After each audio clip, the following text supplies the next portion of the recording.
Ano sa'yo? Yes or no? Shock lang. Yes, yun. Opo, kuya. Si Sina Shuvi Shuvi at at Ate Ate Klang Klang. po. Me and Esther both think that they're very deserving po to come back. They have made such an impact po talaga in this house. Yung light ni Ate Shuvi po and yung energy po ni Ate Klang, and really just Ate Klang being our mom and having to cook for us din po, having to share her love with us po, it's a big thing. And Ate Shuvi po spreading her light, her competitiveness and her energy po. They were a big loss po in this house. They really felt like family.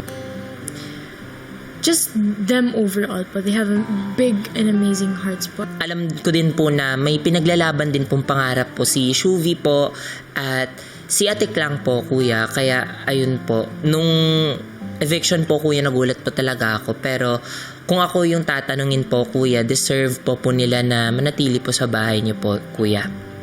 Handa ba kayong isakripisyo ang pwesto ninyo para makabalik Nangingiwi, oh. sina Shuvi at Clarice?